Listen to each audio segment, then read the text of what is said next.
pertanyaannya ada 4 pertanyaan. Yang pertama, ada 4 pertanyaan. Apa agamamu? Yang kedua, siapa nabimu? Kemudian yang ketiga, siapa Tuhanmu? Yang keempat, apa oleh-olehmu saat waktu hidup di dunia? Subhanallah, Pak Mur tadi, kita mati itu bukan bawa oleh-oleh, tapi kita mati itu bawa amal soleh. Kita mati itu bukan bawa lapis legit. Kita mati itu bukan bawa lontong ayam. Kita mati itu bukan bawa gudeg, tapi kita mati itu bawa amal soleh. Nah, ini oleh-oleh. Subhanallah. Memangnya oleh-oleh apa yang dimaksud? Kebayang kalau misalkan bawa oleh-oleh, mungkin nanti pas di dalam kain kapannya itu banyak parcel, ya ikhwah. Subhanallah. Di dalam Islam, proses untuk masuk surga itu melalui 3 tahapan. 3 tahapan. Jadi, ya. Tahapan pertama itu setelah orang mati di dalam kubur itu, kemudian dikuburkan, dan setelah yang menguburkan itu pulang ke rumah masing-masing, maka dibangunkan oleh malaikat Israel. Dibangunkan oleh malaikat Israel. Subhanallah. Subhanallah. Bapak ini tadi katakan bahwa setelah meninggal dunia dan masuk ke alam barzah, kemudian orang-orang yang mengantar jenazah itu pulang kembali, lantas dibangunkan oleh malaikat Israel. Kalau misalkan nanti Bapak dibangunkan setelah mati oleh malaikat Israel, setelah nanti Bapak bangun, Bapak akan langsung dimatikan lagi, Pak. Kenapa? Karena malaikat Israel itu tugasnya untuk mencabut nyawa manusia. Jadi kalau misalkan Bapak nanti setelah mati dan dibangkitkan lagi oleh malaikat Israel, Bapak nanti dimatikan lagi, Pak. Subhanallah. Malaikat Israel itu tugasnya bukan bertanya di alam kubur, akan tetapi nanti Bapak mati, itu tugasnya malaikat Israel untuk mencabut nyawa Bapak. Jadi Pak Mur, ya, Pak Mur tadi, sebetulnya Anda ini keliru. Kami menjadi tidak yakin dan kami sejatinya ragu, apakah memang Bapak ini sekolah agama dulunya atau justru sekolah minggu. Baik, alhamdulillah. Di sini kita akan mendengarkan bagaimana anak kecil yang akan meluruskan pernyataan keliru dari Bapak ini. Silakan ya, Pak. 4 Israel bertanggung jawab untuk mencabut nyawa. 4 Israel bertanggung jawab untuk mencabut nyawa. Mencabut nyawa, kata adik kecil ini. Subhanallah. Bapak sepertinya harus belajar kepada adik kecil ini, karena adik kecil ini sudah tahu tugas masing-masing malaikat itu seperti apa. Baik, kita akan lanjutkan ke video berikutnya. Walaupun memang Murtadin ini dulunya mengaku sekolah agama, sekolah Islam, akan tetapi kita akan saksikan bersama bagaimana pernyataannya. Silakan ya, Pak.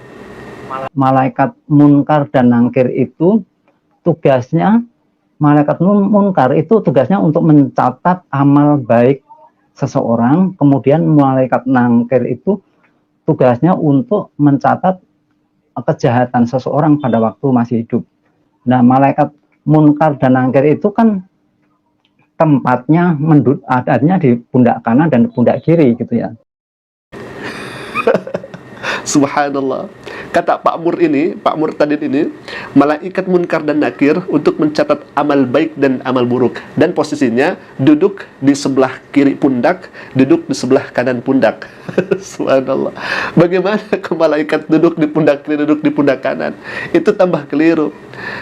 Allah Subhanahu wa taala sudah memberikan kabar kepada kita bagaimana tugas malaikat Raqib dan Atid di dalam Al-Qur'anul Karim. Faqala ta'ala, a'udzubillahi minasyaitonir rajim. Bismillahirrahmanirrahim. Ma yalfidhu min qawlin illa ladaihi raqibun atidun. Tidaklah seseorang berkata kecuali di samping kiri kanannya itu ada malaikat. Siapa?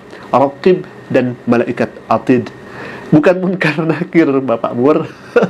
Munkar Nakir itu tugasnya Allah Subhanahu wa taala berikan tugas kepada malaikat ini untuk bertanya kepada orang-orang yang sudah di alam barzah, ya kawan. Baik, kita akan lanjutkan ke video berikutnya, karena di sini nih orang ini mengatakan bahwa kita setelah mati, kita setelah meninggal dunia akan ditanya oleh-oleh, ya kawan.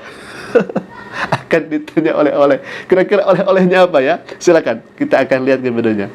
Setelah orang yang sudah mati tersebut dibangkitkan sama malaikat Israel tersebut, lalu ditanyakan.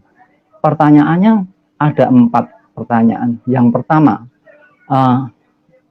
apa agamamu? Yang kedua, siapa nabimu? Kemudian yang ketiga, siapa Tuhanmu? Yang keempat, apa oleh-olehmu saat waktu hidup di dunia? Nah, ketika itu saya berpikir, kalau yang ketiga pertanyaan tadi ya, ketiga pertanyaan itu mungkin bisa dijawab, tetapi yang satu pertanyaan ini, apa oleh-olehmu waktu hidup di dunia ini, saya waktu itu berpikir saya mau menjawab apa. Subhanallah, Pak Murtadin, kita mati itu bukan bawa oleh-oleh, tapi kita mati itu bawa amal soleh, bukan oleh-oleh. Kita mati itu bukan bawa lapis legit, kita mati itu bukan bawa lontong ayam, kita mati itu bukan bawa gudeg, tapi kita mati itu bawa amal soleh. Nah, ini oleh-oleh. Subhanallah. Memangnya oleh-oleh apa yang dimaksud? Kebayang kalau misalkan bawa oleh-oleh, mungkin nanti pas di dalam kain kapannya itu banyak parcel, ya ikhwah. Subhanallah. Apa ini coba? Ini kan syubhat, ya ikhwah. Ini adalah kekeliruan yang sangat nyata. Mungkin non-muslim di sana yang melihat kesaksian Bapak ini akan menganggapnya serius dan benar, ya ikhwah, karena orang ini katanya mantan dari muslim. Maka yang awam di sana, non-muslim di sana akan percaya saja, oh berarti Islam itu seperti itu, harus bawa oleh-oleh. Bagaimana oleh-oleh? Apalagi kalau misalkan bawa oleh-oleh makanan, nasi putih lauknya nasi uduk, ya ikhwah. Subhanallah. Pak, mohon, ini adalah kematian, dan mati itu tidak bisa dicanda-tawain. Mati itu ada sesuatu yang hak, dan dalam umat Islam tidak boleh kemudian kita masuk ke liang lahat membawa oleh-oleh, apalagi jamur crispy, Pak. Saya tidak habis pikir, dan kami melihat ini tambah ketawa saja, ya ikhwah. Karena pertama, dia awam terhadap agama. Yang kedua, dia mencoba untuk memberikan syubhat terhadap agama.